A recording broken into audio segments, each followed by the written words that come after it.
부모는 연습이 좀 필요하겠다는 생각이 들어요. 예, 그래서 부모가 이제 그게 금방 되는 게 아니잖아요. 네. 그래서 제가 이제 책에는 어떤 신문 칼럼이나 에세이 같은 걸 이제 요약을 해보는 겁니다. 요약이 바로 이제 글로 하는 랩업이죠. 네네. 예, 그래서 그런 글로 하는 랩업을 평소에 아이들하고 해볼 필요가 있어요. 이게 어렵지 않습니다, 사실. 네. 그리고 정답이 없어요.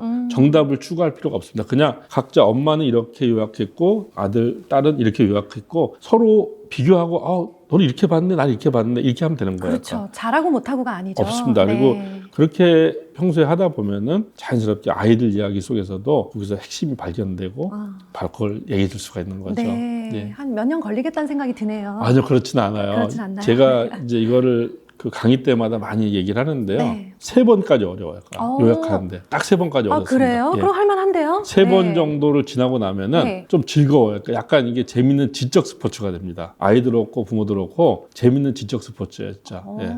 이게 은근히 재미있어요. 이 표현 어쩔 거예요. 예. 지적 스포츠. 예. 네. 예. 아이들은 주어진 것만 하라면 잘 안 하거든요. 그런데 뭔가 자기가 주도적으로 뭘 할 수 있게 하면 너무나 좋아요. 네. 이거는 그냥 독서 책 읽기를 주어진 걸 하는 것이 아니라 자기가 거기에 주도적으로 뭘 해볼 수 있잖아요. 그런 즐거움들이 있습니다. 네. 들으면서 뭐 한 가지 아이디어가 떠올랐는데 아직 책을 잘 읽지 못하는데 이런 경험을 해보고 싶은 아이들의 경우에는 본인이 봤던 유튜브 영상 하나를 좋죠. 요약해보는 무슨 내용이야 그렇죠, 했을 때 맞습니다. 예. 그 정도는 애들이 또 신나서 말할 수 그렇죠. 있잖아요. 맞아요. 네. 예. 그렇게 시작해보시면 좋겠다. 예. 아이디어 정말 좋습니다. 네, 예. 또 기사 아니었습니까? 제가 네. 맞습니다. 예. 방학 앞두고 지금 비장하신 분들 많으세요. 예, 이번 예. 방학에는 글쓰기를 어떻게 좀 뽀셔버려야 되겠다라고 예, 예. 생각을 하시거든요. 근데 애들은 쓰기 싫잖아요. 그렇죠. 네. 쓰기 싫죠. 예. 저희 작가님께 먼저 여쭤보자면 글쓰기 솔직히 지금 어려우세요? 어렵죠. 아직도요? 어렵습니다. 예. 저 같은 사람들의 어려움과 일반적인 어려움은 조금 달라요. 차원이 다르다. 수준이 다르다. 왜냐하면 이제 저희는 주로 이제 글을 써서 책을 내고 약간 프로로서의 글쓰기 어려움이 있고요. 많은 사람들의 글쓰기 어려움은 한 편의 글을 이렇게 완성하는 것 자체가 어려워요. 네. 저는 그런 것들이 막연하게 어떤 글쓰기라고 하는 게 재능의 영역이 아니라 매뉴얼과 법칙을 알면은 누구나 평균 이상의 글을 쓸 수가 있어요. 기술이잖아요. 맞습니다. 예, 기술입니다. 네. 예. 그런 기술을 부모님들이 안다고 한다면 부모님들도 잘 쓸 수 있고 아이들 잘 쓸 수 있어요. 이제 비즈니스 라이팅 말고 네. 그냥 이제 일반적인 글쓰기를 할 때 많이 써놓은 것 중에 하나가요. 두 사람이 2인 1조가 돼요. 가위바위보를 합니다. 네. 이긴 사람이 이제 진 사람한테 자기가 지금 이 순간에 떠오르는 어떤 자기 추억 이야기를 네. 한 5분간 해요. 그걸 들은 사람이 정리를 해줘요. 근데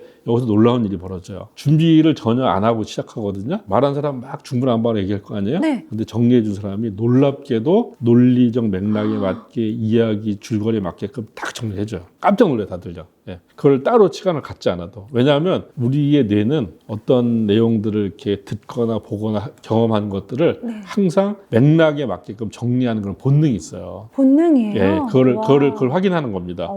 그렇게 해서 서로 역할을 바꾸잖아요. 그러면 쓸 내용이 딱 정해져요. 쓸 내용이 이렇게 자기가 말을 했고 상대방의 정리를 받아서 해요. 그렇게 해서 이제 한 10분, 15분 정도 이렇게 쓰라고 그래요. 저는 어떻게 하냐면 10분 동안 15문장 정도를 쓰세요. 그러면 1분에 1.5문장을 써야 되잖아요. 그죠? 네. 사람들이 보통 그렇게 하면 거의 20문장, 30문장까지 쓰는 분들이 있어요. 잘 쓰려고 하는 부담감을 갖지 말고 네. 일단 써봐라. 글쓰기의 가장 강력한 적은 뭐냐면 잘 쓰려고 하는 부담감이에요. 그것도 처음부터. 네. 예. 거기서 다 무너지잖아요. 그죠? 네, 예. 맞아요. 근데 이렇게 그냥 시간 주고 그 안에 분량만 채우세요 그러면은 여기는 그런 거를 딸 수가 없잖아요. 그러니까 막 쓴단 말이에요. 네. 그걸 이제 마구쓰기라고 합니다. 그게 되게 어설퍼 보이지만 퇴고를 통해서 얼마든지 좋은 글을 만들 수가 있어요. 부모님하고 아이들이 하면은 되게 재밌어요. 아이들이 뭐 얘기하라면 얘기 안 하잖아요. 근데 네. 그렇게 게임하듯이 하면은 아이들도 그냥 부지불식간에 말을 하게 돼 있어요. 서로가 서로를 알아가기도 하고 네. 그걸 통해서 글쓰기 어떤 뭐 두려움들, 잘 쓰려고 하는 강박관념 여기로 또 벗어나는 그런 글쓰기 방법들이 많이 있습니다. 이 방법은 일기 쓸 때 굉장히 유용하겠다는 생각이 들어요. 그렇죠. 일기는 제가 정말 할 말이 많은데 네. 아이들이 일기 쓰면 똑같은 내용을 쓰잖아요. 예. 그럴 수밖에 없어요. 왜 맨날 좋은 날이었다인 거죠? 아이들의 생활이 너무나 단조롭지 않습니까? 요즘 아이들이. 네. 단조로운 생활에서 그렇게 쓸 수밖에 없잖아요. 맞아요. 그러니까 네. 아이들한테 저는 이제 두 가지를 얘기하는데 하나는 요일별로 주제를 정하자. 뭐 이를테면 내가 먹었던 맛있는 음식 이야기 하루, 그 다음에 우리 가족 이야기 하루, 그 다음에 내 친구 이야기 하루, 이런 식으로 이제 어떤 주제를 정할 수 있고요. 또 하나 재밌는 거는 내 일기의 화자가 나가 아니라 스마트폰을 하는 거, 스마트폰. 스마트폰이 뭐 나의 하루. 아침에 뭐 이렇게 알람을 켜놓고 잘 뭐 안 일어나고서부터 그다음에 나를 막 방치하기도 하고 어떨 때는 내 몸에서 막 불이 날 것처럼 막 쓰기도 하고 이런 걸 하면은 되게 재밌어요. 가이드를 주면은 아이들의 글쓰기도 그렇게 막막한 것만은 아닙니다. 그냥 막연하게 우리 아이들 글 잘 써야 되는데 그리고 아이들한테도 야 너는 왜 글을 안 쓰냐 이렇게 할 것이 아니라 네. 한 가지 방법이라도 그 기술을 배워서 네. 그 기술을 적용해보고 네. 그 성공한 경험이 있으면은 또 이제 더 거기서 더 이렇게 더 좋아질 수가 네. 있거든요. 그래서 글쓰기는 예술이 아닙니다. 기술입니다, 기술. 절대 예술 네. 아니더라고요. 기술을 잘 이렇게 익히면은 정말 누구나 좋은 글을 쓸 수가 있어요. 물론 이제 뭐 작가가 되려면 어떤 재능들이 필요하지만 우리가 지금 추구하는 게 작가로서의 글쓰기는 아니잖아요. 그렇죠. 인생을 네. 살아가기 위한 글쓰기 그럼요. 때문에 그렇습니다. 자, 이제 그러면 아이들과 이제 그렇게 글쓰기를 시도를 할 거예요. 그러고 나면 우리 부모님들은 내가 이제 빨간펜 선생님이 되어야 된다. 피드백 어떻게 해줘야 될까요? 빨간 펜은 정말 참아주셔야 됩니다. 그쵸? 네. 틀린 데마다 다 빨간 펜을 네. 치면 이제 딸기밭이 되잖아요. 판매를 중지해야 돼요, 빨간펜. 그러면 아이들은 이제 그냥 주저앉고 말죠. 아, 이게 글을 써도 이게 안 되는구나. 쓰면 쓸수록 지적질 받는데 누가 좋아하겠어요? 네. 그러나 이제 전혀 안 할 수는 없기 때문에 글을 보면 아이가 반복해서 틀린 것들이 있어요. 네. 그런 거 한두 개 정도만 피드백을 해주면 좋고요. 자꾸 아멘이 나와. 어떡해. 네. 네. 그리고 이제 아이들의 글을 보면은 거기서 장점을 발견해 줘야 돼요. 아, 네.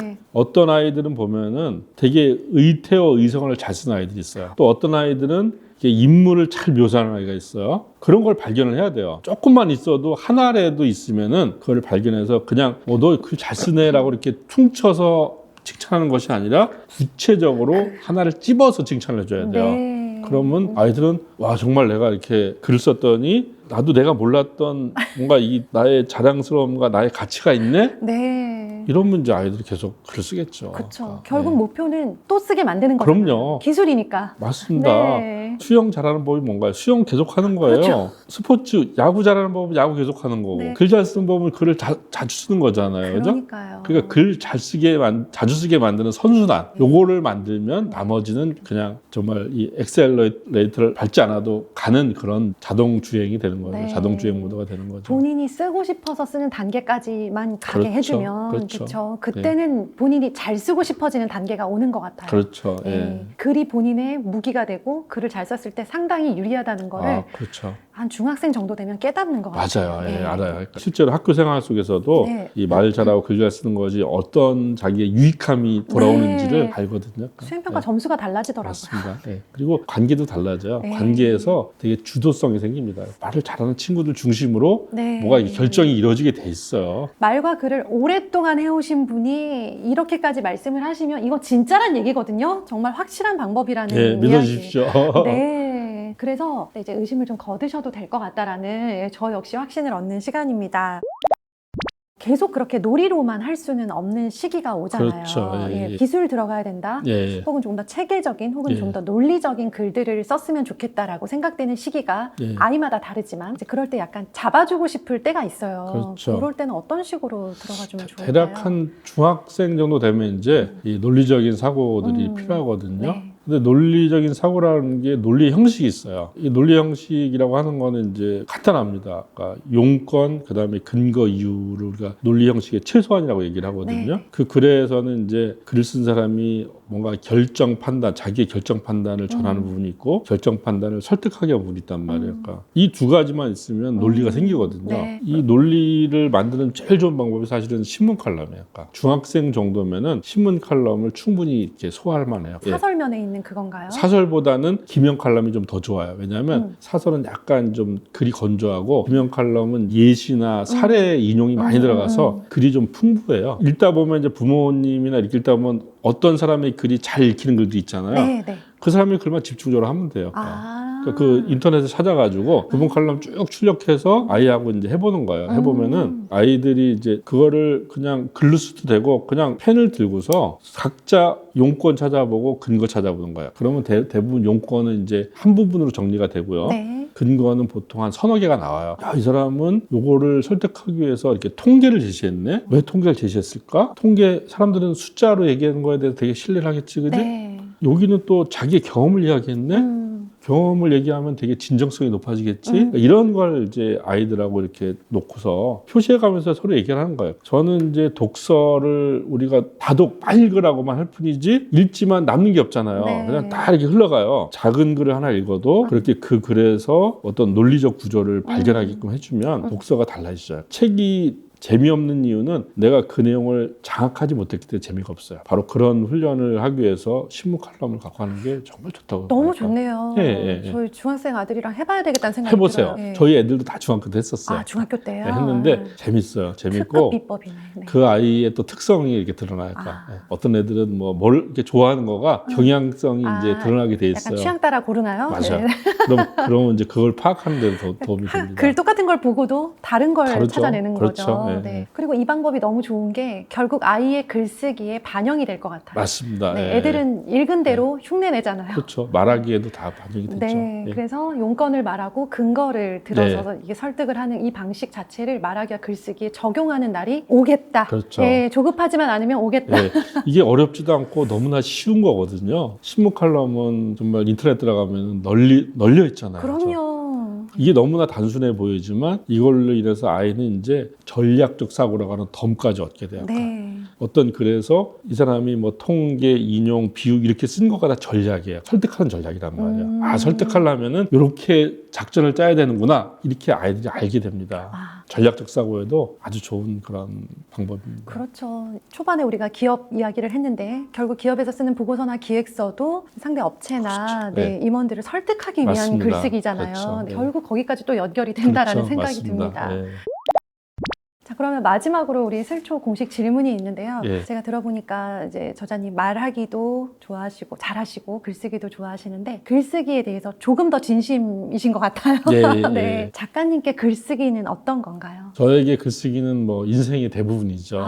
저는 이제 중학교 때부터 글을 써서 네. 지금까지 오로지 이제 글쓰기 하나로 뭐 신문 기자도 했고 또 청와대 생활도 했었고 네. 대학교에서 뭐 이제 또 겸임 교수도 했고 연예인도 되셨고. 네. 연예인까지는 아니고요. 그러니까 이보다 더 좋은 뗏목이 없구나 하는 생각이 들어요. 예. 뗏목이요. 예, 그래서 저는 이 뗏목을 우리 두 딸들한테 이제 갖게 하려고 한 거고요. 또 그 경험을 갖고 우리나라의 모든 아이들이 네. 이렇게 자기 인생의 강을 건너가는 그런 뗏목을 하나씩 다 가졌으면 좋겠다 이런 마음으로 이제 제가 이 말 잘하는 아이, 글 잘 쓰는 아이라는 책을 썼습니다. 네. 책을 읽으면서도 느꼈지만 오늘 예. 말씀 들어보니까 정말 진심이시다. 네. 예, 그런 생각이 들고 자녀분들을 훌륭하게 키워내신 것처럼 이 영상을 보시는 어머님들이 이렇게까지 중요하고 유리하고 또 이렇게 하면 되는 거구나를 예. 많이 알게 되셨을 것 같아요. 예, 감사합니다. 네, 이렇게 또 좋은 말씀 해주셔서 감사합니다. 오늘 그럼 여기서 이렇게 마무리하도록 하겠습니다. 작가님 나와주셔서 정말 감사합니다. 예, 고맙습니다. 네, 감사합니다. 예, 감사합니다.